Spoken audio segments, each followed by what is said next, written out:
قل هل يستوي الذين يعلمون والذين لا يعلمون إنما يتذكر أولو الألباب. أشهد أن لا إله إلا الله.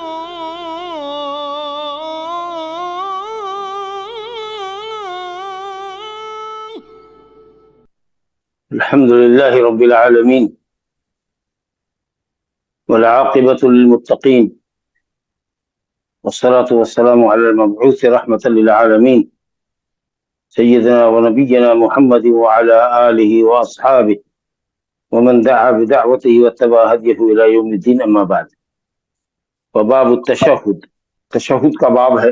نماز میں جو ہم تشہد پڑھتے ہیں یعنی تحیات کو تشہد بھی کہتے ہیں، کیونکہ تحیات کے کلمات میں اللہ سبحانہ و تعالیٰ کی حمد و ثنا بیان کرنے کے بعد جو سب سے اہم جملہ ہے وہ وہی ہے اشہد ان لا الہ الا اللہ واشہد ان محمدا عبدہ ورسولہ.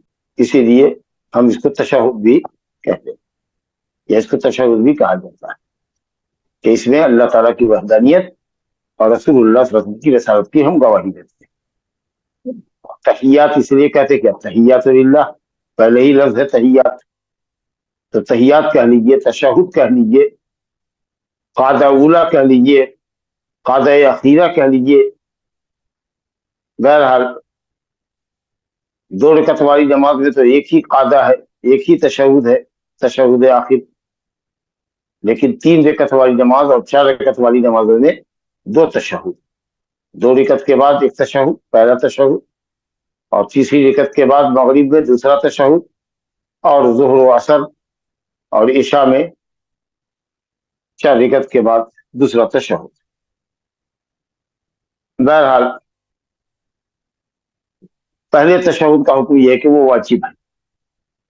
ہم نے پڑھا ہے عبداللہ بن بحینہ رضی اللہ عنہ کی حدیث، عبداللہ بن بحینہ رضی اللہ عنہ کی حدیث پڑھا ہے کہ نبی صلی اللہ علیہ وسلم 2 رکعت کے بعد تیسری رکعت کے لیے اٹھ گئے، تشہد میں نہیں بیٹھے. پھر جب آپ نے نماز مکمل کی تو ہم لوگ سلام کا انتظار کرتے رہے کہ اب آپ سلام دائیں بائیں پھیرے گی، کہ آپ نے تکبیر کہی اور 2 سجدہ سہو کے کیے اور اس کے بعد دائیں بائیں سلام پھیرا، کیونکہ نماز میں نقص ہو گیا تھا. تو یہ وجوب کی دلیل ہے، کیونکہ واجب کی تلافی سجدہ سہو کے ذریعے کی جاتی ہے. اور آخری تشہد یہ ہوتا ہے جس نماز میں ایک ہی تشہد ہو یا ثلاثی اور رباعی نماز میں 2 تشہد ہو، تو یہ دوسرا تشہد یا آخری تشہد جو ہے صحیح قول کے مطابق وہ رکن صلاۃ، نماز کا رکن ہے، کہ اگر اس کو آدمی کوئی چھوڑ دیتا ہے بھول چک کے بھی تو نماز اس کی غلط ہو جائے گی، پھر سے اس کو تشہد میں بیٹھنا پڑے گا، اور اگر لمبا وقفہ ہو گیا ہے تو نماز دہرانی پڑے گی. تو یہ تو تشہد کا حکم ہوا کہ پہلا تشہد واجب اور دوسرا تشہد رکن صلاۃ، نماز کا رکن ہے، جس کے فوت ہونے پر عمدن یا سہون، جان بوجھ کے ہو یا غلطی سے چھوٹ جائے تو نماز باطل ہو جاتی ہے. اب تشہد کے کلمات کیا ہیں، تحیات کی کلمات کیا ہیں؟ مختلف حدیثوں میں مختلف روات سے مختلف صیغے وارد ہے، لیکن جو سب سے صحیح، افضل اور بکثرت طرق یا بکثرت سند جو تشہد کے کلمات وارد ہیں وہ حضرت عبداللہ بن مسعود رضی اللہ عنہ کے ذریعے بیان کردہ تشہد ہے، جس کو صاحب کتاب نے ہمارے سامنے عمدۃ الاحکام میں بیان کیا ہے. اور یہی صیغہ تشہد کا، تحیات کا یہ صیغہ جو یہاں ہے عبداللہ بن مسعود سے مروی، یہ صحیح ہے ان کے اندر. بقیہ جو دوسرے صیغے ہیں وہ صحیح ہے ان کے علاوہ ہے، اگرچہ صحیح ہے لیکن اصح جو کلمات ہیں یا اکثر و اسناد جو بکثرت سند آئے، خود ابن مسعود رضی اللہ عنہ کی یہ جو حدیث ہے وہ 20 سے زائد طرق سے، 20 سے زائد سند سے منقول ہے، اس لیے یہ صیغہ زیادہ اہم ہے، زیادہ جامع ہے، افضل ہے. حدیث پڑھتے ہیں عن عبداللہ بن مسعود رضی اللہ عنہ قال علمني رسول اللہ صلی اللہ علیہ وسلم التشہد وکفی بین کفی كما يعلمني السورة من القرآن. جملہ جملہ پڑھتے ہیں، پھر اس کے بعد باقی جملے کو مکمل کریں گے. عبداللہ بن مسعود جو بزرگ اور قدیم الاسلام صحابی ہیں، جلیل القدر صحابی ہیں رضی اللہ عنہ سے روایت ہے، فرماتے ہیں کہ رسول اللہ صلی اللہ علیہ وسلم نے مجھے تشہد سکھلایا، درا حالے کہ میری ایک ہتھیلی، داہنی ہتھیلی آپ کی دو ہتھیلیوں کے درمیان تھی۔ یعنی ابن مسعود سامنے بیٹھے ہیں، ان کی ایک ہتھیلی آپ نے پکڑی، اپنی دونوں ہتھیلیوں کے درمیان اس کو رکھا اور ان کو آپ نے تشہد سکھلایا۔ کما یعلمنی السورۃ من القرآن، جیسا کہ آپ مجھے قرآن کی سورہ سکھلا رہے ہیں، یا جیسے کہ آپ اس کو قرآن کی سورہ سکھلاتے تھے۔ یعنی پوری توجہ کے ساتھ، پوری اہتمام کے ساتھ آپ سکھلا رہے ہیں، اور ان کے ہاتھ کو، ان کی داہنی ہتھیلی کو آپ نے اپنی دو ہتھیلیوں کے درمیان رکھ لیا ہے، تاکہ ان کی بھی پوری توجہ آپ پر مرکوز ہو، اور آپ کی زبان مبارک سے جو کلمات نکل رہے ہیں اس کو وہ بغور سمجھیں، سنیں، بغور سمجھیں اور یاد کریں۔ تو اس لیے کبھی کبھی تکرار بھی کر رہے ہیں، جیسے یاد کرایا جاتا ہے کسی کو کوئی چیز کسی کو یاد کرائی جاتی ہے تو تکرار کے ساتھ آدمی اس کو پڑھتا ہے اور سناتا ہے۔ تو اس طریقہ سے آپ صلی اللہ علیہ وسلم نے صحابہ کرام کو تعلیم دینے کے سلسلے میں اہتمام فرمایا، اور ان کی توجہ، صحابہ کی توجہ آپ کی طرف رہے، اس لیے آپ نے ان کی ہتھیلی اپنی دونوں ہتھیلیوں کے درمیان رکھ لیا۔ تو یہ ایک ہتھیلی دو ہتھیلی کے درمیان، یہ تعلیم کا طریقہ، محبت کا اظہار اور ان کی توجہ کو اپنی طرف مبذول اور اپنے اوپر مرکوز کرنے کے لیے تھا۔ یہ سلام کا مصافحہ نہیں ہے، سلام کا مصافحہ داہنے ہاتھ کو داہنے ہاتھ سے ملانا ہے۔ یہ کفی بین کفیہ جو ہے، یہ تعلیم کا طریقہ ہے کہ طالب علم کی توجہ کو اپنی طرف منعطف کرنے کے لیے، اپنی طرف مبذول کرنے کے لیے شاگرد کے ہاتھ کو اپنے دونوں ہاتھ میں استاد لے لے، اور اگر دیکھے کہ اٹینشن میں کمی ہو رہی ہے تو بیچ بیچ اس کے ہاتھ کو دبا بھی دے، تاکہ وہ سمجھے کہ استاد ہماری طرف پوری طرح سے متوجہ ہے، تو ہم کو بھی پوری توجہ سے ان کی بات کو سننی چاہیے۔ تو یہ کیفیت تھی سکھلانے کی۔ اس کا مطلب یہ ہوا کہ تشہد بہت اہم چیز ہے، اور آپ نے غائب درجہ اہتمام کے ساتھ ان کو تشہد سکھلایا، جیسے کہ قرآن مجید کی سورت سکھلا رہے ہیں۔ اس سے معلوم ہوا کہ تحیات بہت اہم چیز ہے نماز کے اندر، اور صحیح یہ ہے کہ پہلا تحیات جیسا کہ میں نے کہا کہ واجب ہے، اور دوسرا تحیات تو رکن صلات ہے، نماز کا رکن۔ اب کیا تحیات میں آپ نے فرمایا ہے، تحیات کی کلمات کیا ہیں جو ابن مسعود سے مروی ہیں، جن کے متعلق ہم نے کہا کہ وہ سب سے اصح کلمات ہیں، سب سے افضل ہیں، اور بکثرت طرق آئے ہیں، صحیحین کے الفاظ ہیں۔ سنیے: التحیات للہ والصلوات والطیبات، السلام علیک ایھا النبی ورحمۃ اللہ وبرکاتہ، السلام علینا وعلی عباد اللہ الصالحین، اشہد ان لا الہ الا اللہ واشہد ان محمدا عبدہ ورسولہ۔ فرمایا گیا التحیات للہ، تحیات جمع تحیہ کی، تحیہ کہتے ہیں اس کلمے کو جو عظمت پر دلالت کرتا ہو۔ القاب و آداب جو ہوتے ہیں کسی کے لیے، جو آپ بڑے لوگوں کے لیے استعمال کرتے ہیں، عزت مآب، فضیلت مآب، ہز میجسٹی، ہز ہائینس، اس طرح کے جو الفاظ آپ استعمال کرتے ہیں لوگوں کے احترام کے لیے، عظمت کے بیان کرنے کے لیے، اس کو تحیہ کہتے ہیں۔ کہا گیا التحیات، تمام تر تحیات، تمام تر عظمت کے کلمات، یعنی مکمل عظمت، عظمت کاملہ، التحیۃ الکاملہ، مکمل عظمت کی کلمات، مکمل تعظیم کس کے لیے؟ اللہ کے۔ بقیہ لوگوں کے لیے عظمت اس کے حساب سے، والد کا اپنا مقام ہے، والد کا احترام ان کے حساب سے، استاد کا احترام اس کے حساب سے، بڑے کا احترام، بڑے کی تکریم تعظیم اس کے حساب سے، لیکن مکمل احترام اور مکمل تعظیم اور عظمت کس کے لیے ہے؟ اللہ سبحانہ وتعالی۔ التحیۃ، جتنے کلمات تعظیم ہو سکتے ہیں وہ سب کا بجا طور پر مستحق، کامل اور مکمل طریقے پر کون ہے؟ اللہ سبحانہ وتعالی۔ التحیۃ للہ والصلوات، اور نمازیں، تمام کی تمام نمازیں اللہ کے لیے ہیں، اللہ ہی کے لیے، یعنی بندہ ان کو اللہ ہی کے لیے انجام دیتا ہے۔ الصلوات، صلاۃ کی جمع ہے، چاہے وہ نماز فرائض ہو یا نوافل. تمام نمازیں اللہ ہی کے لیے، بلکہ تمام تر عبادتیں اللہ ہی کے لیے انجام دی جانی چاہیے، کیونکہ اللہ ہی ہماری عبادتوں کا تنہا اور اکیلا مستحق ہے. اگر ہم کسی اور کے لیے نماز پڑھیں گے، کسی اور سے قربت حاصل کرنے کے لیے نماز پڑھیں گے، تو شرک اکبر ہوگا. کسی اور کے لیے ہم جانور ذبح کریں گے، شرک اکبر ہوگا. چھوٹی بڑی کوئی بھی عبادت جس سے کرنے کا اللہ نے حکم دیا ہے، جس کے کرنے پر ثواب بتایا ہے، اگر آدمی اس کو غیر اللہ کے لیے انجام دیتا ہے تو شرک اکبر ہے. تو نماز عبادتوں میں سب سے اہم عبادت نماز ہے. نماز سمیت جملہ عبادات کا مستحق اللہ سبحانہ و تعالیٰ ہے. صلاۃ کا معنی لغت میں دعا کے لیے بھی آتا ہے. یقیناً دعائیں بھی صرف اللہ سے کی جانی چاہیے، دعا بہترین عبادت ہے، لیکن یہاں پر مراد صلاۃ سے نماز ہے. یہ ایک مشہور اور معروف عبادت ہے جو تکبیر تحریمہ سے شروع ہو کر السلام پر یا تسلیم پر ختم ہوتی ہے. کیونکہ کوئی بھی لفظ اگر شریعت کے نص میں اور دلیل میں استعمال ہو، جیسے نماز ہے، صلاۃ ہے، صوم ہے، زکوٰۃ ہے، حج ہے، تو اس کا لفظی اور لغوی معنی مراد نہیں لیا جائے گا، بلکہ شرعی اور اصطلاحی معنی مراد لیا جائے گا.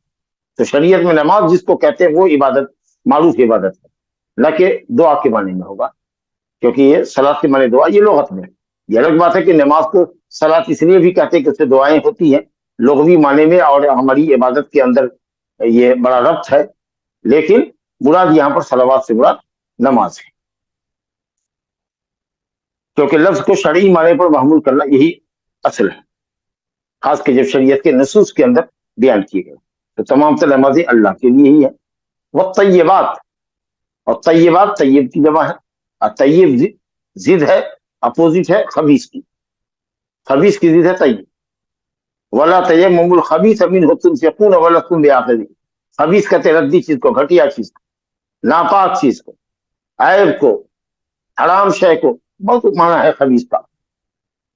تو والطیبات یعنی تمام تر اچھی صفتیں، کامل درجے کی صفتیں، تمام صفات کمالیہ سے متصف کون ہے؟ اللہ سبحانہ وتعالیٰ. والطیبات تمام تر اقوال، اعمال اور تمام تر صفات پاکیزہ اللہ سبحانہ وتعالیٰ کے لیے.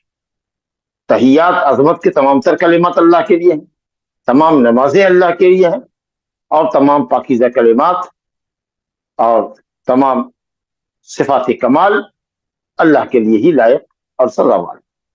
یا کہہ لیجیے کہ طیبات سے مراد بندوں کے پاکیزہ اقوال اور اعمال جو بندے انجام دیتے ہیں اللہ تعالیٰ سے تقرب کے لیے،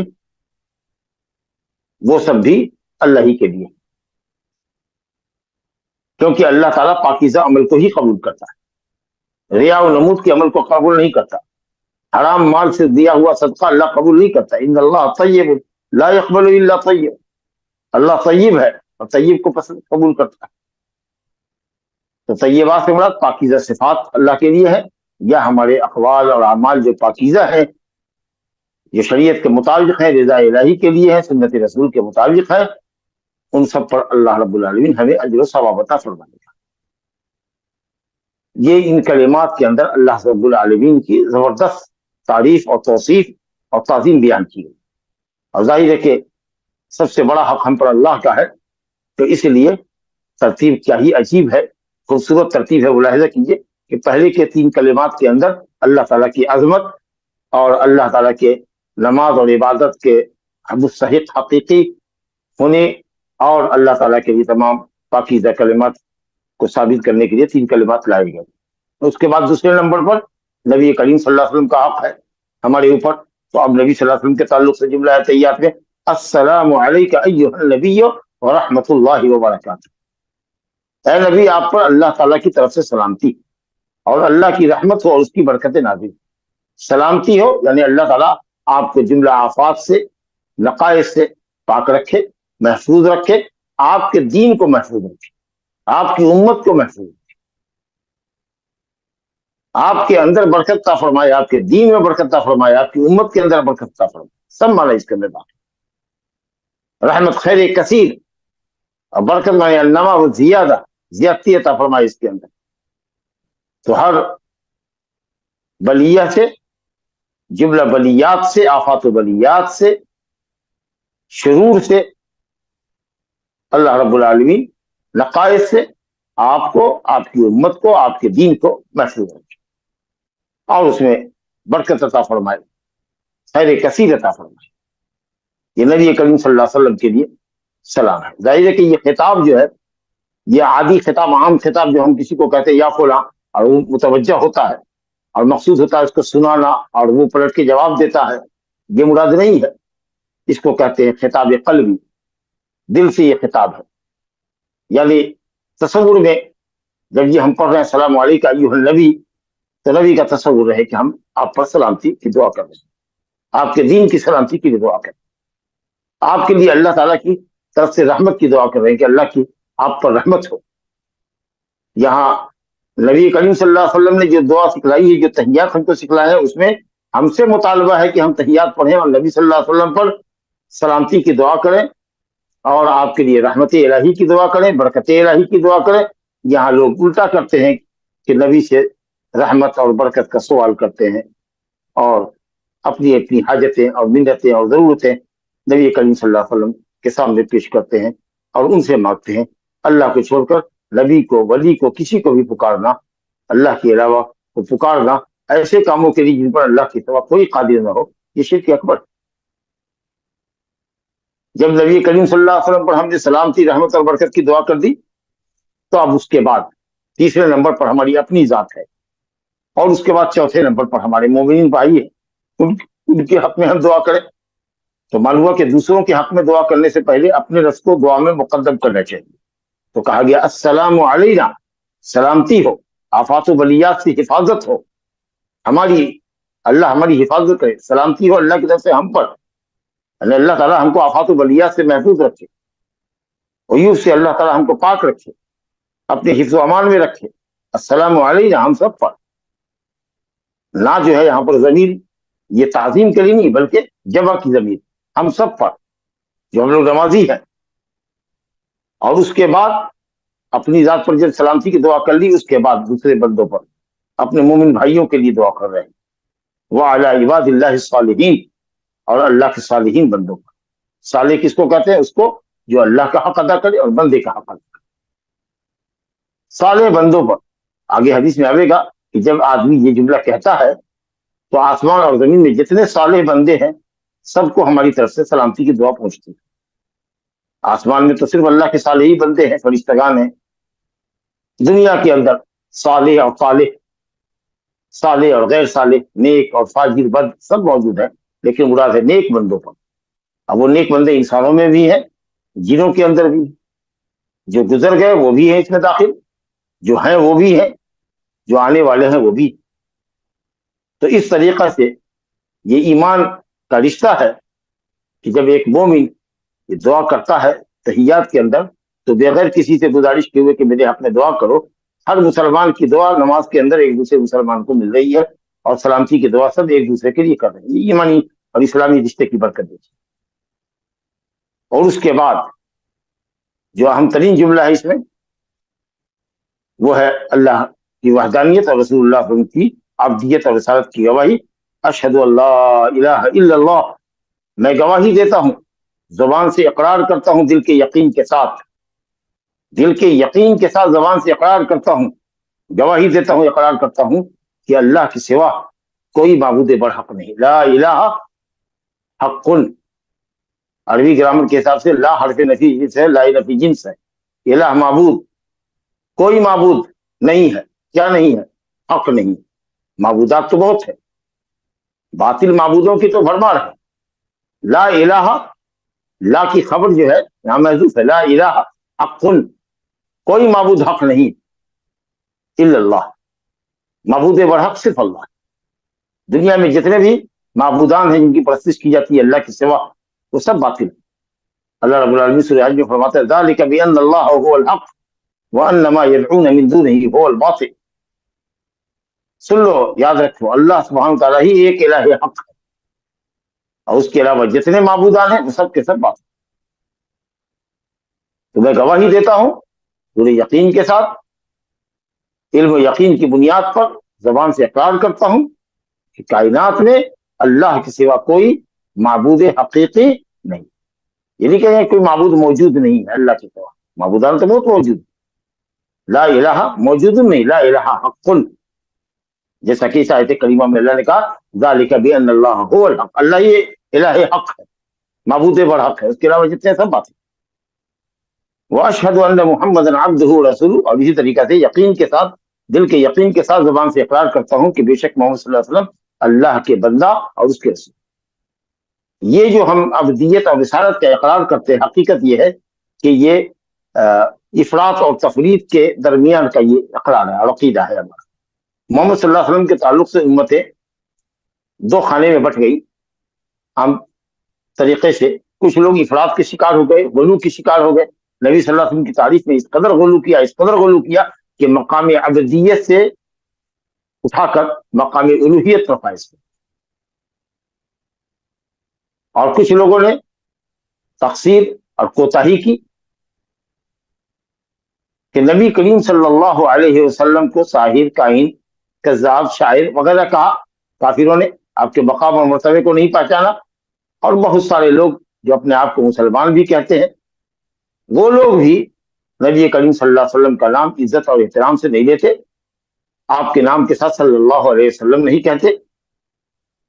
اور اسی طریقے سے نبی کریم صلی اللہ علیہ وسلم کی بات اگر سامنے لائی جائے تو وہ اس میں چوچرا کرنے لگتے ہیں. اس کو قبول کرنے سے ان کو تردد ہوتا ہے کہ یہ قول، یہ حدیث ہماری عقل سے میل نہیں کھاتی، ہمارے امام کا قول اس حدیث کے مطابق نہیں ہے. تو اس لیے اپنی عقلی اپج اور اپنی رائے اور اپنے اماموں کی، اپنے عالموں کی، اپنے پیروں کی رائے کو چھوڑنا اور ان کے موقف اور منہج سے ہٹنا ان کو گوارا نہیں ہے، چاہے سنت رسول کا دامن چھٹ جائے تو چھٹ جائے. یہ کون سی رسالت کا اقرار ہے؟ یہ کون سا احترام کر رہے ہیں ہم اللہ کے جس طرح بندہ ہے، معبود ہمارا وہی ہے، اسی طریقے سے رسول کو امتی، ہم کسی اور کو امتی نہیں. قیامت میں ہر شخص سے یہی پوچھو گی کہ تم کس کی بندگی کرتے تھے اور تم نے ہمارے رسولوں کے ساتھ کیا سلوک کیا، کس کی پیروی کرتے تھے. تو عبادت صرف اللہ کی اور پیروی صرف رسول اللہ.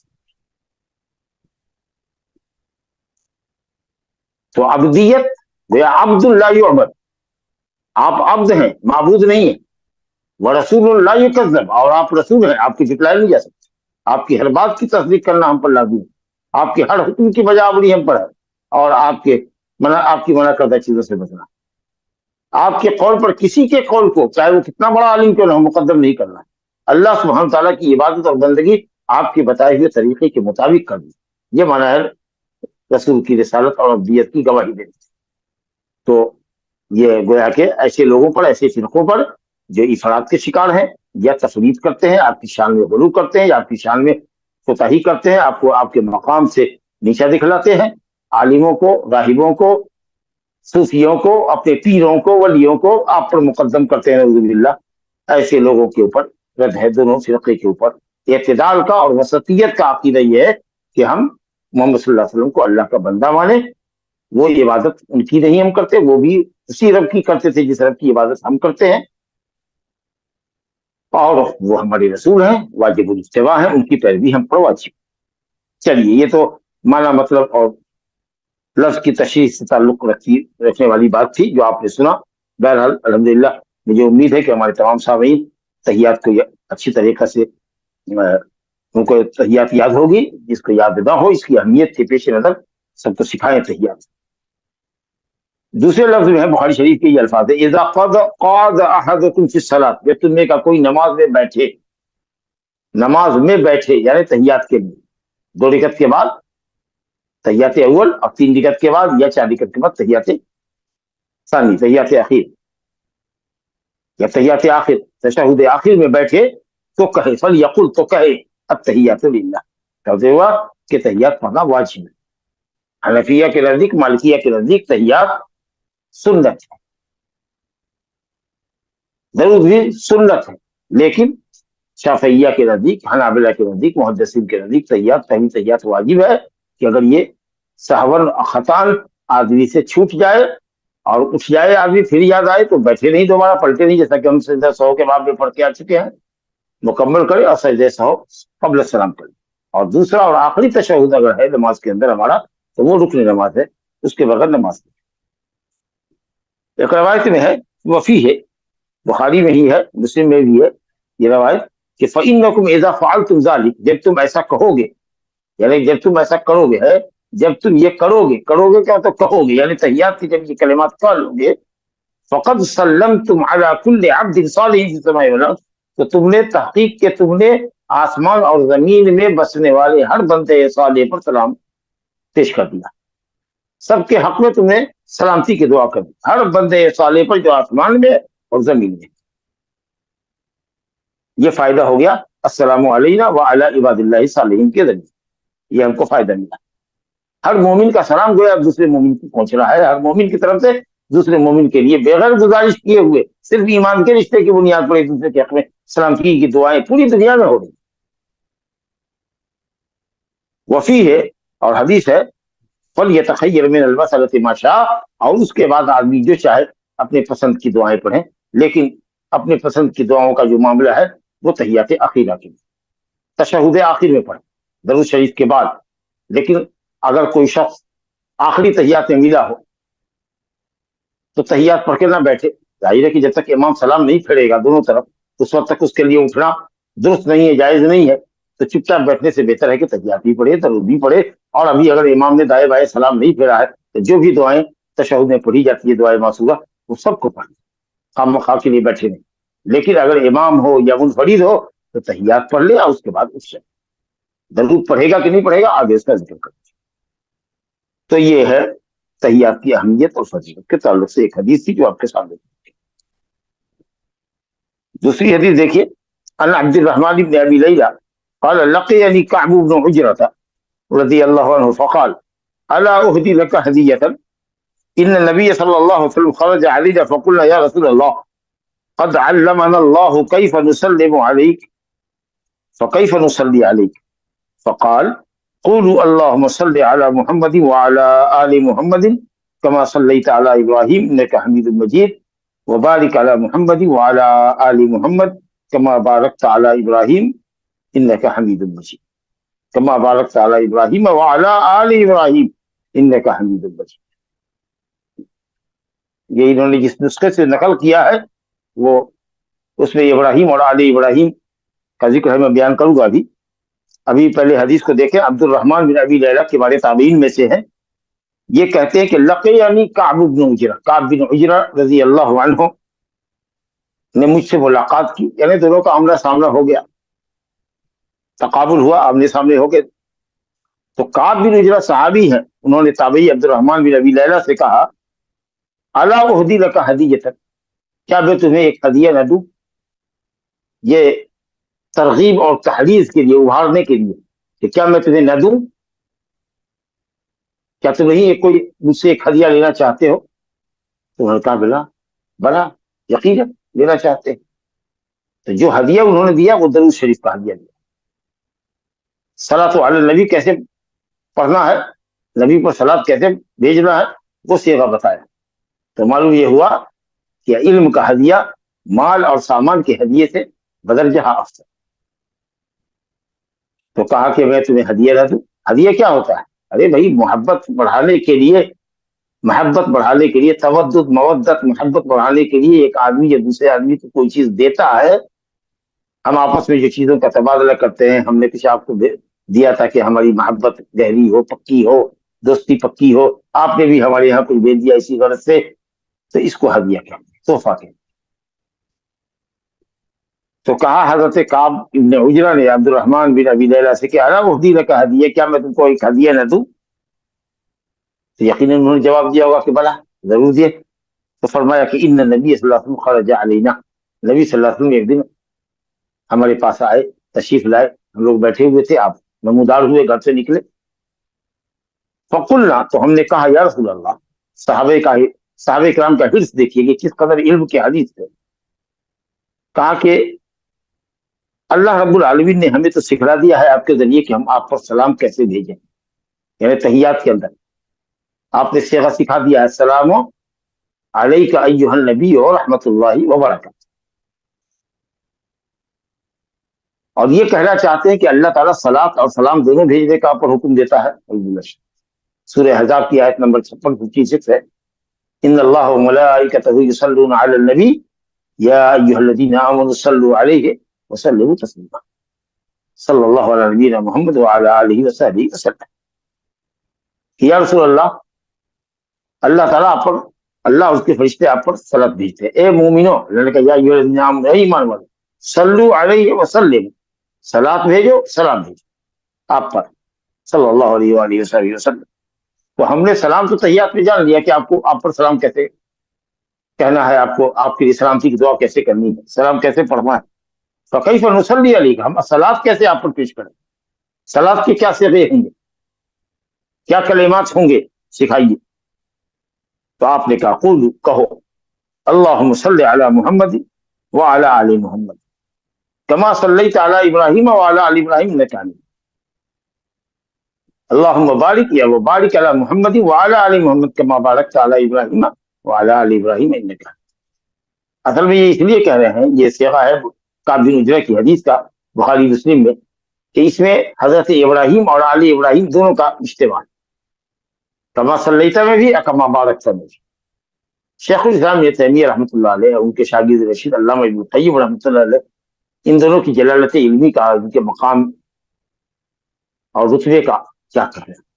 لیکن انسان بہرحال انسان ہے، وہم ہو گیا ہے، سہب ہو گیا ہے. کہتے ہیں کہ کسی صحیح حدیث میں ابراہیم اور آل ابراہیم کا درود میں یا صلاۃ میں اجتماع نہیں ہے. کہیں پر ابراہیم ہے تو کہیں پر آل ابراہیم. کما صلیت علی ابراہیم انک حمید مجید، یا کما صلیت علی آل ابراہیم انک حمید، یا کہیں پر کما بارکت علی ابراہیم انک حمید مجید، یا کما بارکت علی آل ابراہیم، کما صلیت علی ابراہیم وعلی آل ابراہیم، یا کما بارکت علی ابراہیم وعلی آل ابراہیم. ابراہیم اور آل ابراہیم دونوں کو ایک جگہ حدیث میں ذکر نہیں کیا، جبکہ صحیحین کی روایت موجود ہے. اور یہی نقد، یہی تبصرہ محدث العصر علامہ محمد ناصر الدین البانی رحمۃ اللہ علیہ نے بھی صفت و صلاۃ النبی، ان کی مشہور اور معرکۃ الاعلیٰ تصنیف ہے، تالیف ہے، اس میں بھی انہوں نے یہ لکھا ہے کہ شیخ الاسلام ابن تیمیہ نے فرمایا ہے کہ درود کے کسی صیغے میں صلاۃ میں ابراہیم اور آل ابراہیم دونوں ایک جگہ اکٹھا نہیں ہوئے، جبکہ یہ موجود ہے، صحیح ہے ان کے. بہرحال تو آپ نے فرمایا کہو اللہم صلی علی محمد، اے اللہ محمد پر صلاۃ بھیج. ابھی صلاۃ کا کیا معنی ہے؟ کچھ لوگوں نے کہا کہ بندے کی طرف سے ہو تو دعا، فرشتے کی طرف سے صلاۃ ہو تو استغفار، اور اللہ کی طرف سے صلاۃ ہو بندے پر تو رحمت. لیکن قرآن مجید کی یہ آیت جو سورہ بقرہ میں ہے، اولئک علیہم صلوات من ربہم ورحمہ، ان پر رب تعالیٰ کی طرف سے صلوات بھی ہے، صلاۃ کی جمع، اور رحمت ہے. واو عاطفہ ہے، گویا کہ صلاۃ الگ چیز ہے، رحمت الگ چیز ہے. معطوف علیہ کا غیر ہوتا ہے، صلاۃ الگ ہے، رحمت الگ ہے.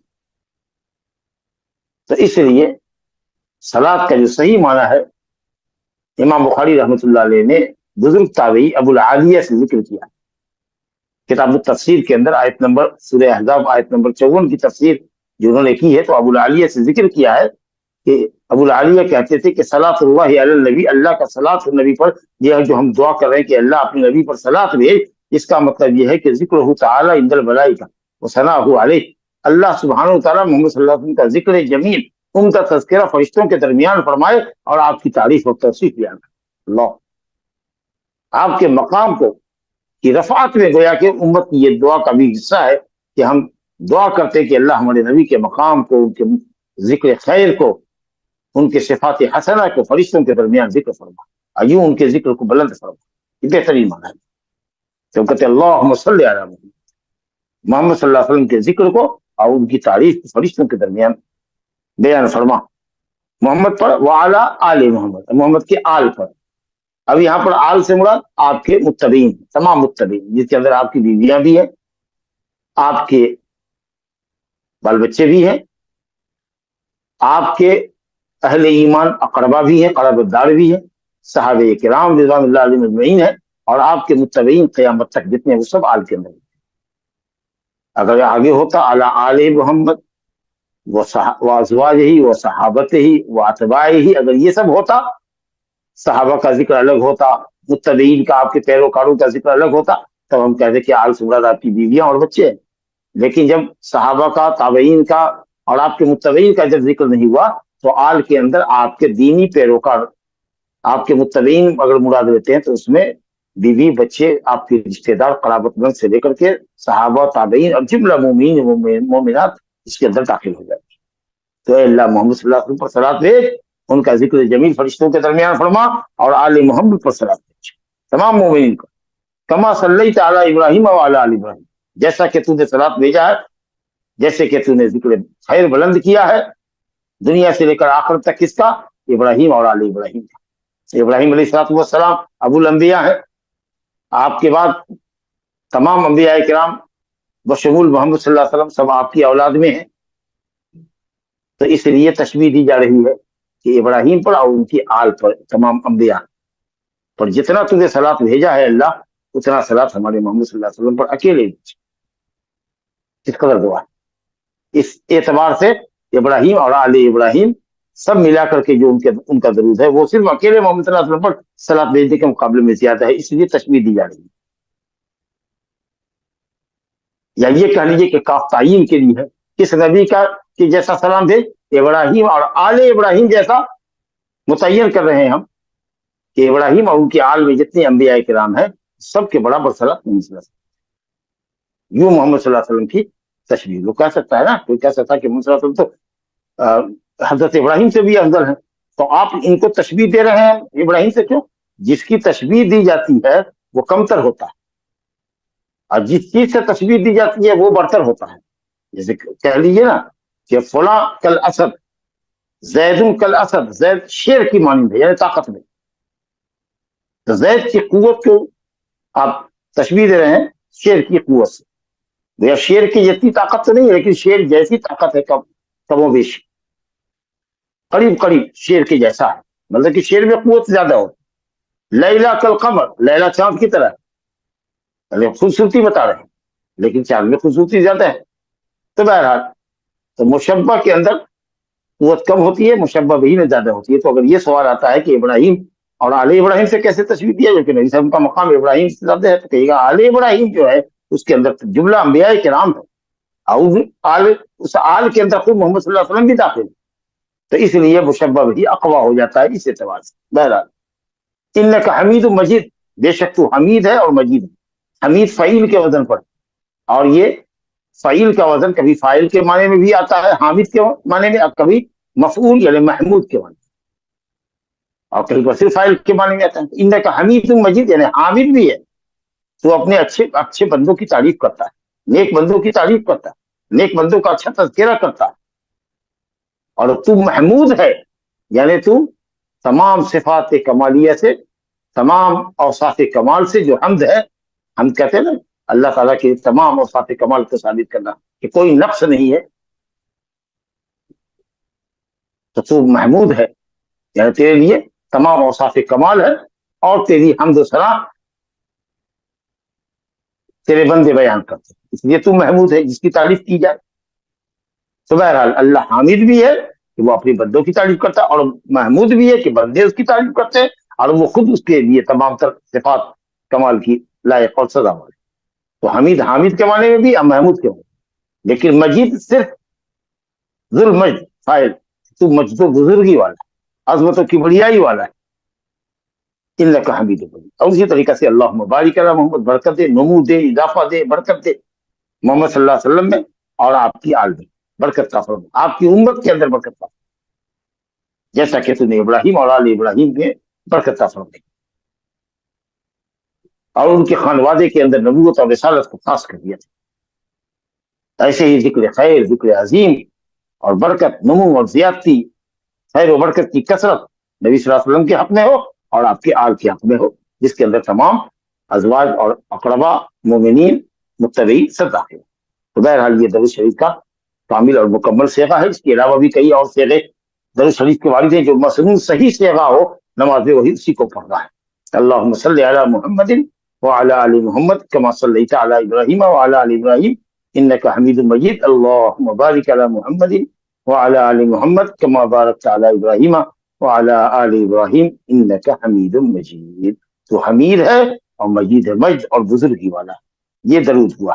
یہ درود جو ہے جیسا کہ آپ نے سنا کہ جب حنفیہ شافیہ کے یہاں پہلی تقریر میں حنفیہ کہتے ہیں، حنفیہ اور مالکیہ کے یہاں تحیات اول کے اندر صرف تحیات پڑھ کر کے اٹھ جانا ہے، درود نہیں ان کے یہاں.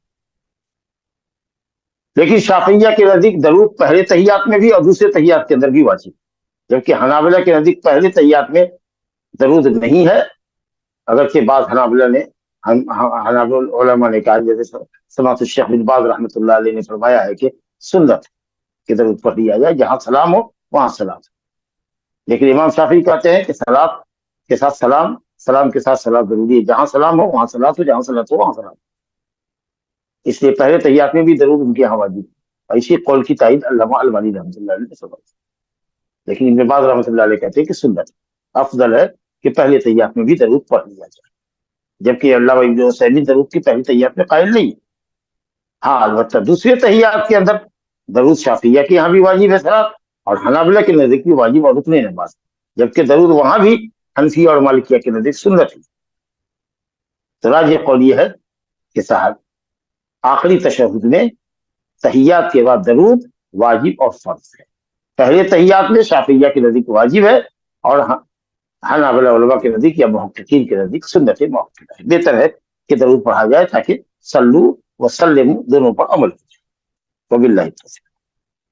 اس کے بعد آخری تشہد میں جو ہم دعا پڑھتے ہیں درود کے بعد، ان دعاؤں کا ذکر آ رہا ہے. یہ تیسری حدیث ہے ہمارے باب میں. عن ابی ہریرہ رضی اللہ عنہ قال كان رسول الله صلى الله عليه وسلم يدعو في صلاته اللهم إني أعوذ بك من عذاب القبر وعذاب النار ومن فتنة المحيا والممات ومن فتنة المسيح الدجال.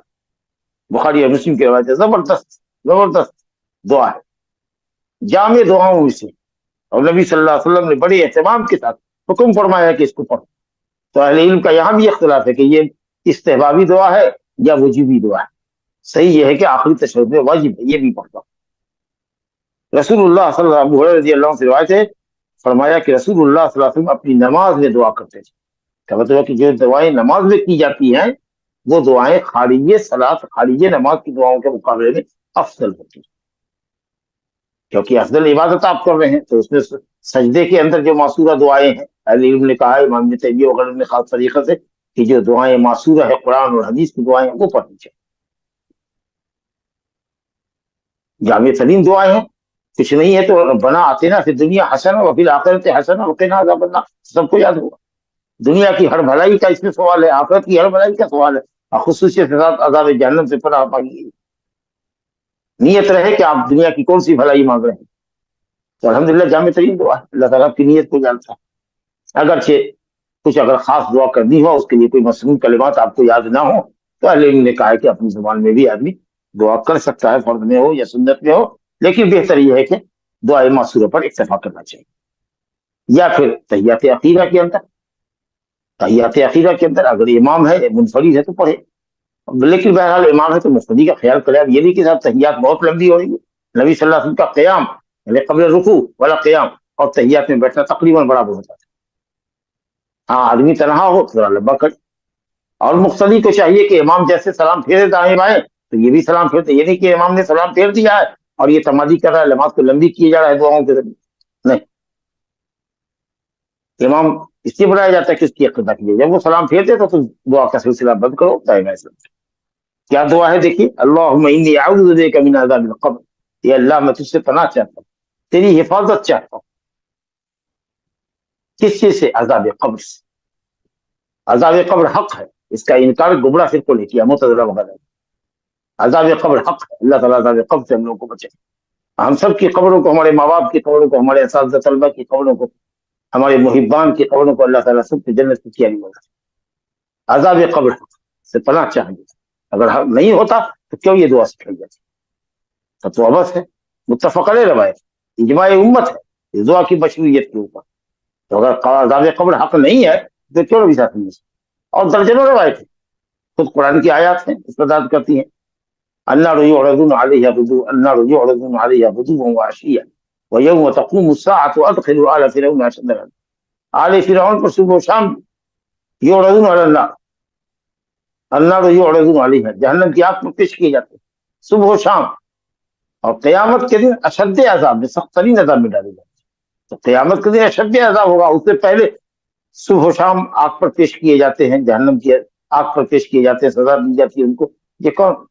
یہی تو ہے مرنے سے لے کر کے قبر سے اٹھنے کے درمیان کی جو قبر کی زندگی ہے، برزخ کی زندگی ہے. چاہے جو جہاں مڑا ہو، جہاں ڈوبا ہو، جہاں جلا ہو، جہاں قبر میں مدفون کیا گیا ہو، وہ بہرحال اس کو عذاب ہوگا اگر عذاب کے لائق ہے.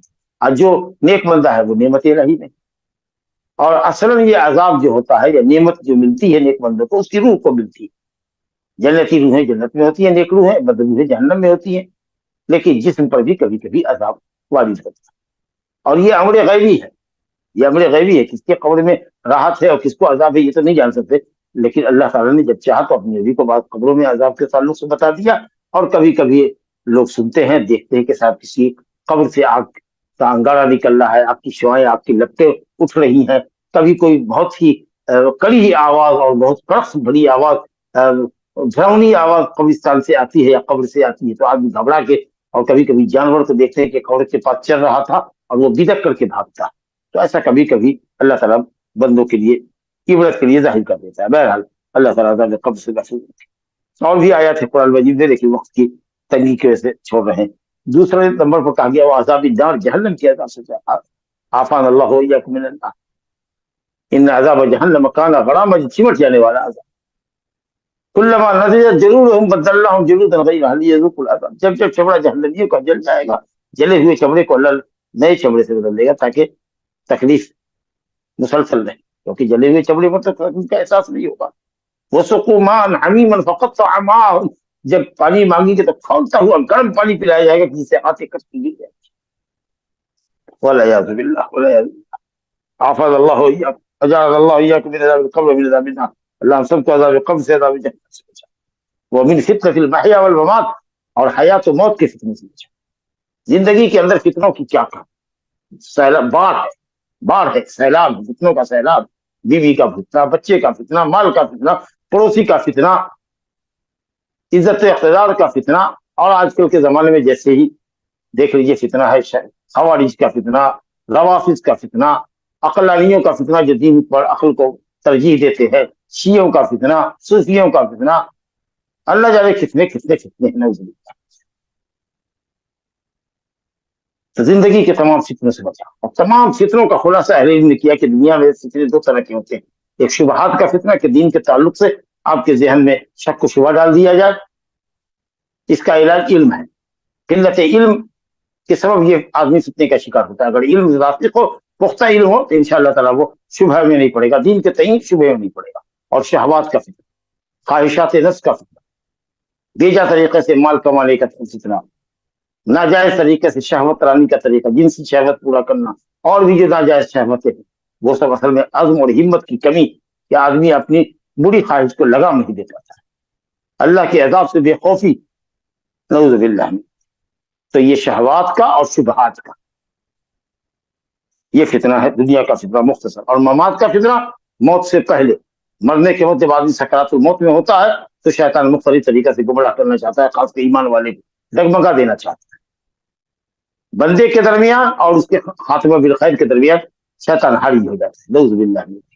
اللہ تعالیٰ اس نے خاتمہ نصیب فرمایا ہم کو. اور مرنے کے بعد کا جو فتنہ ہے وہ عذاب قبر ہے. کہا گیا کہ انکم تفتنون فی القبور، تم لوگ قبر میں فتنے میں مبتلا کی جاؤ گے. وہ فتنہ دجال، مسیح دجال کے فتنے سے کمتر نہ ہوگا، ویسے ہی ہوگا یا اس جیسا. بہت عظیم فتنہ ہے. اللہم ثبتنا بالقول الثابت فی الحیات الدنیا وفی الآخرہ. اللہ دنیا میں بھی حق اور توحید کے ساتھ محفوظ قائم رکھے، ہم لوگوں کو ثابت قدم رکھے، اور قبر میں بھی اللہ تعالیٰ منکر نکیر کے سوال کے جواب پر ثابت قدم رکھے. اور چوتھی چیز جسے پڑھنا چاہا گیا وہ من فتنة المسیح الدجال، مسیح دجال سے. اگر مطلق لفظ المسیح آوے تو مسیح سے مراد عیسیٰ ابن مریم مسیح علیہ السلام ہے. لیکن یہ دجال جو حق کے اوپر باطل کا رنگ چڑھائے، حق کو باطل کے اوپر حق کا رنگ چڑھا دے، یعنی اس طریقہ سے باطل کو مزین کر کے پیش کرے کہ سننے والے کو لگے کہ یہ حق ہے. تو یہ اسی انسان ہوگا، گمراہی پھیلائے گا. وقت کا سب سے بڑا فتنہ ہے، جب سے دنیا ہوئی ہے جب تک دنیا رہے گی. اتنا بڑا فتنہ کوئی دنیا میں رونما نہیں ہوا جتنا کہ فتنہ مسیح دجال ہوا۔ تمام انبیاء نے اپنی اپنی قوم کو ڈرایا، اور نبی صلی اللہ علیہ وسلم نے تو خاص طریقہ سے ڈرایا۔ ابھی انبیاء کرام کیوں ڈراتے تھے؟ کیا ان کو اس بات کا اندیشہ تھا کہ ہماری زندگی میں آ جائے گا، یا ہماری انتقال کرنے کے بعد ہماری امت کو فتنہ مسیح دجال سے گزرنا پڑے گا؟ یہ بھی ممکن ہے۔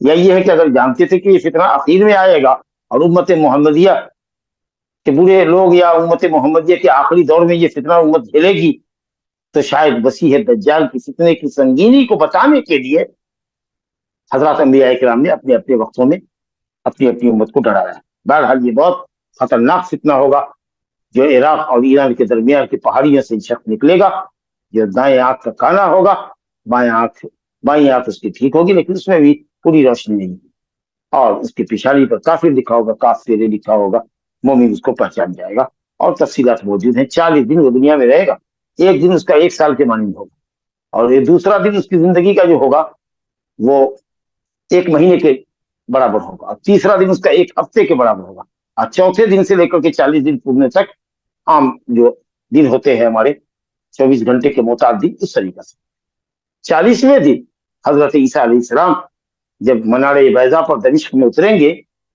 تو باب لد کے پاس اس کو قتل کریں گے، جو فلسطین میں ایک جگہ کا نام ہے۔ بہرحال تو یہ زبردست دعا ہے، اس کو یاد رکھ لیجیے۔ اللہم انی اعوذ بک من عذاب القبر واعوذ بک من عذاب النار واعوذ بک من فتنة المحیا والممات واعوذ بک من فتنة المسیح الدجال۔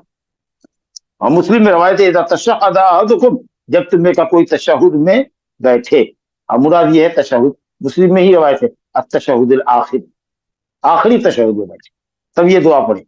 اللہ سے 4 چیزوں سے پناہ چاہے، اللہم انی اعوذ بک من جہنم، جیسا کہ ابھی ذکر گزرا۔ اس کے بعد ایک اور حدیث ہے، چوتھی حدیث، عبداللہ بن عمر بن عاص رضی اللہ عنہ ابو بکر صدیق رضی اللہ عنہ سے روایت کرتے ہیں کہ انہوں نے رسول اللہ صلی اللہ علیہ وسلم سے کہا، ابو بکر صدیق نے رسول اللہ صلی اللہ علیہ وسلم سے کہا۔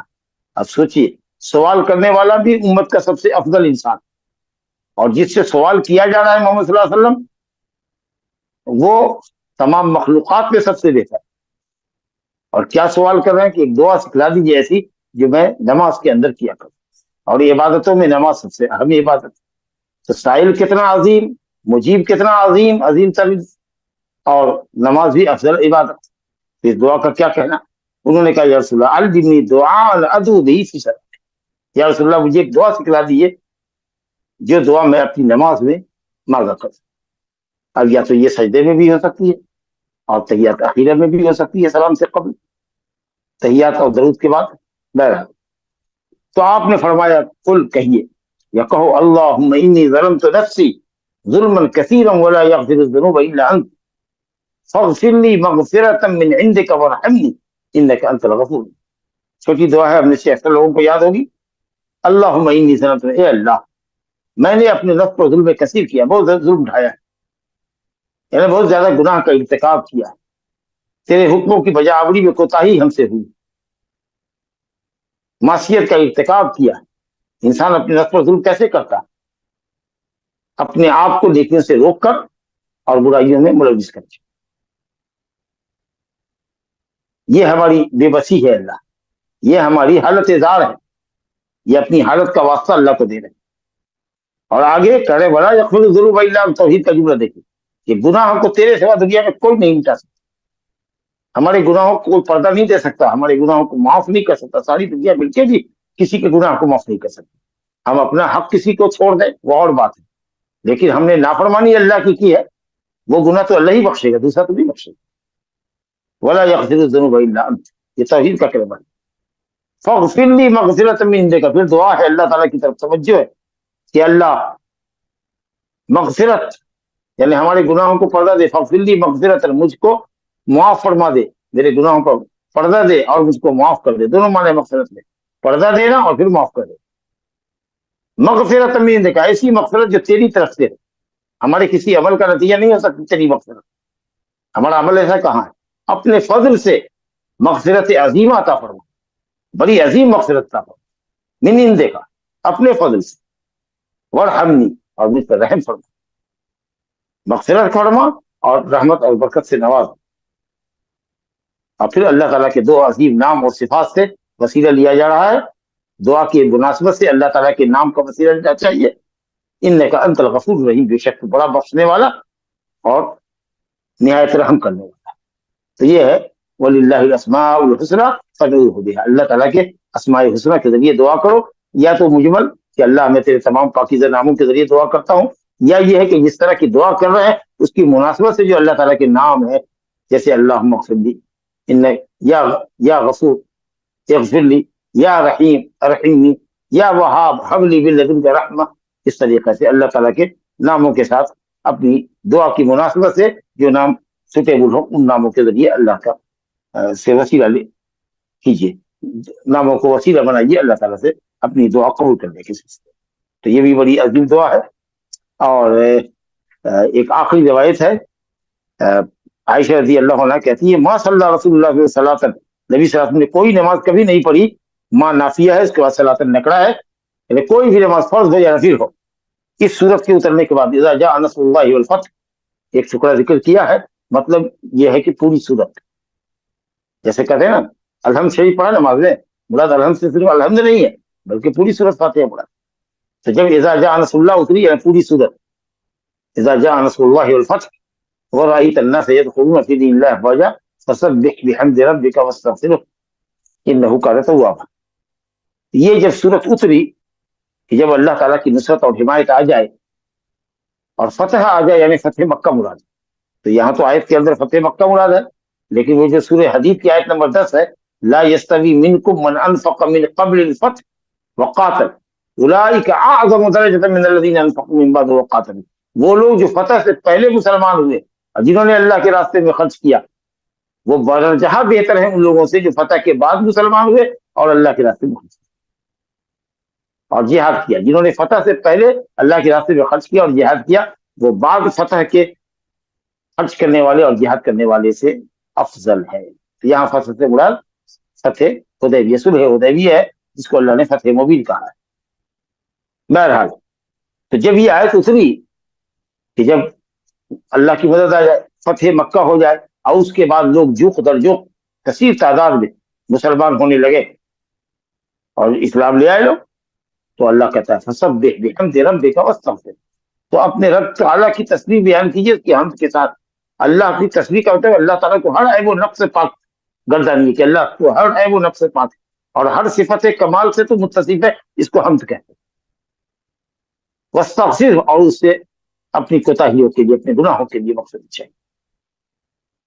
اب یہ عمل کے اخیر میں جو استغفار ہے، یہ بتا رہا ہے، اشارہ ہے کہ اب آپ کی دنیا سے چلنے کا وقت ہو گیا، دین غالب ہو گیا، اللہ کی مدد آ گئی، فتح مکہ ہو گیا، اسلام مضبوط ہو گیا، جزیرۃ العرب میں اسلام پھیل گیا، اب آپ کی ڈیوٹی پوری ہو رہی ہے، اس لیے اخیر زندگی کے اندر گویا کہ توبہ استغفار کثرت ہونی چاہیے۔ اور یہ دیکھتے ہیں نا، ہم لوگ نماز پڑھتے ہیں تو نماز پڑھنے کے بعد دائیں بائیں سلام پھیرنے کے بعد کیا کہتے ہیں؟ استغفر اللہ استغفر اللہ استغفر اللہ، اللہ جو کوتاہی نماز میں ہوئی ہے اس کو معاف۔ تو کہا جا رہا ہے کہ اب آپ کے چل چلاؤ کا وقت ہے۔ یہی تفسیر ہے جو حضرت ابن عباس نے بیان کی تھی۔ کئی صحابہ نے حضرت ابن عباس کی، حضرت عمر فاروق رضی اللہ عنہ کی مجلس شورا میں موجودگی کو ناپسند کیا۔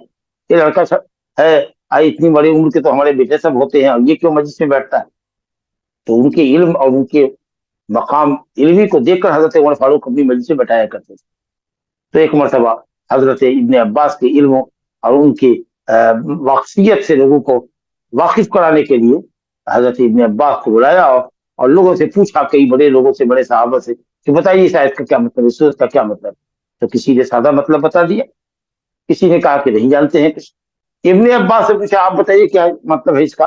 تو کہا کہ اس میں رسول اللہ صلی اللہ علیہ وسلم کے موت کے قرب کی طرف اشارہ ہے، کہ اب آپ کی موت قریب ہے، کیونکہ اللہ کی مدد آ گئی ہے، فتح مکہ ہو چکا ہے، لوگ دین میں داخل ہو رہے ہیں، اب آپ کی چل چلاؤ کا وقت ہے، لہذا عمل کے آخر میں توبہ استغفار کی کثرت کیجیے، اللہ تعالیٰ توبہ قبول کرنے والا ہے۔ بالکل صحیح، یہی مفہوم ہے، اور یہی میں بھی سمجھ رہا ہوں۔ دیکھا آپ لوگوں نے کتنا علم ہے اس نوجوان کو۔ تو یوں حضرت عمر فاروق رضی اللہ عنہ کی مجلس شورا میں علماء اور فضلاء اور کبار صحابہ ہوا کرتے تھے۔ تو آدمی کی عزت اس کے علم سے ہے، اس کی معرفت سے، اس کے تقوی اور تدین سے ہوتی ہے۔ بہرحال اما عائشہ کہتی ہے کہ جب یہ آیت سورت اتری تو نبی صلی اللہ علیہ وسلم نے اس پر عمل کرتے ہوئے فسبح بحمد ربک واستغفرہ پر عمل کرتے ہوئے باقاعدہ عادت بنا لی کہ آپ اب رکوع اور سجدے میں پڑھتے تھے سبحانک ربنا و بحمدک اللہم، سبحان ربنا و بحمدک، اے ہمارے رب ہم تیری تسبیح بیان کرتے ہیں تیری حمد کے ساتھ، اللہم اغفر لی، اللہ میرے گناہ کو بخش۔ تو تسبیح بھی ہو گئی، تحمید بھی ہو گئی، اور استغفار بھی ہو گیا۔ رسول اللہ سے ایک دوسرے لفظ میں ہے کہ رسول اللہ صلی اللہ علیہ وسلم بکثرت اپنے رکوع اور سجدے میں پڑھتے تھے سبحانک اللہم ربنا و بحمدک اللہم اغفر لی۔ هذا وباللہ التوفیق، صلی اللہ علیہ نبینا محمد وآلہ وصحبہ اجمعین۔ ایک سوال آیا ہے یوٹیوب سے، محمد صلی اللہ علیہ وسلم کی آل میں تمام مومن آتے ہیں، اس کی وضاحت کر دیں، جزاک اللہ خیر۔ جی جی، آل کے اندر تمام مومنین داخل ہوتے ہیں۔ علی علم نے کہا ہے کہ جب ہم سب آل ہیں، رسول اللہ صلی اللہ علیہ وسلم کی متبعین ہیں، آل کا اطلاق متبعین پر بھی ہوتا ہے۔ ادخلوا آل فرعون اشد العذاب، ادخلوا آل فرعون اشد العذاب، آل فرعون کو شد عذاب، کیا آل فرعون سے بات بیوی بچے تھے یا جو فرعون کے پیروکار تھے، فرعون کی بات ماننے والے تھے، وہ سب مراد ہے۔ تو آل کے اندر سبھی داخل ہوتے ہیں، لیکن جب آل ازواج کا ذکر ہو جائے اور اس کے متبعین کا ذکر الگ سے کیا جائے تب وہاں پر آل بیوی بچوں کے لیے خاص ہوتا ہے، قرابت مندوں کے لیے خاص ہوتا ہے، اور اتباع آپ کے متبعین کے لیے بولا جاتا ہے۔ لیکن یہاں پر وضاحت نہ ہو، مومنین کی متبعین کی وضاحت نہ ہو، تو علی نے کہا کہ آل کو اس کے عمومی معنی پر رہنے دو کہ اس میں تمام متبعین داخل ہو جائیں، تو اس میں بیوی بچے بھی آپ کے متبعین ہیں، آپ کے جو مومن قرابت مند ہیں وہ بھی آپ متبعین کی حیثیت اس میں داخل ہیں، اور صحابہ اور جملہ مومنین اس کے اندر داخل۔ تو اگر آل کے ساتھ اصحاب کا اور پیروکاروں کا ذکر آئے تب تو آل بیوی بچوں کے لیے اور قرابت مندوں کے لیے خاص ہوگا، اور اگر ذکر نہیں ہے صحابہ کا، آپ کے تابعین کا، آپ کے متبعین کا ذکر نہیں ہے، تو آل کا عموم تمام کو شامل ہے۔ جی جی شیخ، مصطفیٰ بھائی آپ کے سوال کا جواب پچھلے سیشن میں دے دیا گیا تھا، بٹ انشاءاللہ خیر اب کوئی سوال اور نہیں دکھ رہا میرے کو، تو میں شیخ کے سامنے آپ کا سوال رکھوں گا۔ السلام علیکم ورحمۃ اللہ وبرکاتہ۔ شیخ، وعلیکم السلام ورحمۃ اللہ وبرکاتہ۔ کیا فرض نماز جی کے سجدے میں اپنے الفاظ میں دعا کر سکتے ہیں؟ ہاں، میں نے کہا نا کہ ممکن حد تک کوشش کرنی چاہیے کہ مطلوبہ دعائیں تلاشیں، آپ کی ضرورت کے مطابق دعاؤں کی کتاب دیکھیں، اور نہیں تو وہ جامع دعا جو ہے ربنا آتنا فی الدنیا حسنہ وفی الآخرۃ حسنہ وقنا عذاب النار وہ پڑھیں۔ اس کے بعد بھی اگر آپ کو تشفی نہ ہو اور آپ کوئی خاص دعا اپنی زبان میں کرنا چاہتے ہوں تو انشاءاللہ تعالیٰ کر سکتے ہیں۔ سترہ نہیں رکھ کے پڑھنے پہ نماز کے مارکس میں کمی ہوتی کیا؟ ہاں، کمی ہوگی، کیونکہ بہرحال سنت ہے، سنت کو آپ نے ترک کیا۔ بعض اہل علم نے کہا واجب ہے، واجب کا تاریخ گنہگار ہوتا ہے، تو اس لیے کوتاہی تو ہے آپ کی طرف سے کہ آپ نے سترہ نہیں رکھا، لیکن نماز باطل نہیں ہوگی، الا یہ کہ جو کچھ چیزیں ہیں، عورت ہے، کالا کتا ہے، گدھا ہے، نمازی اور اس کے سجدے کے درمیان یا اگر سترہ نہیں ہے تو 3 ہاتھ کے فاصلے سے گزر جائے۔ جی جی، شیخ، اگر امام تشہد جلدی ختم کر دیتا ہو تو مختصر میں درود کے مسنون الفاظ کیا ہوں گے؟ کیونکہ درود کے بعد دعا بڑی بھی پڑھنی ہوتی ہے۔ ہاں، تو درود کی مختصر کلمات بھی ہیں، کہا نا کہ درود کے صیغے کئی ایک ہیں، اس کے دیکھیے اللہم صلی علی محمد و ازواجہ ذریتہ کما صلیت علی ابراہیم و بارک علی محمد و ذریتہ کما بارکت علی آل ابراہیم انک حمید مجید۔ کئی صیغے ہیں درود کے، آپ درود کی کتابیں دیکھیے،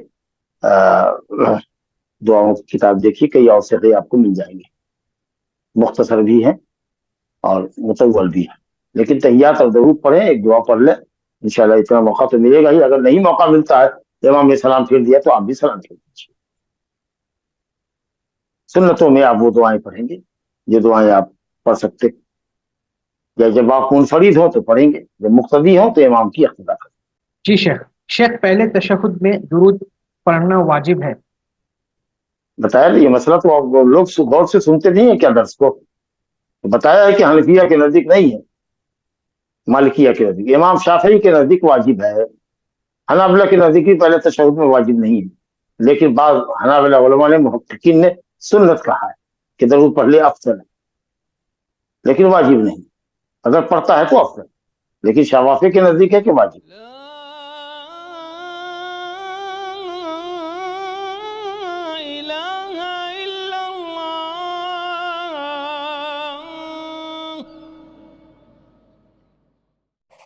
قل هل يستوي الذين يعلمون والذين لا يعلمون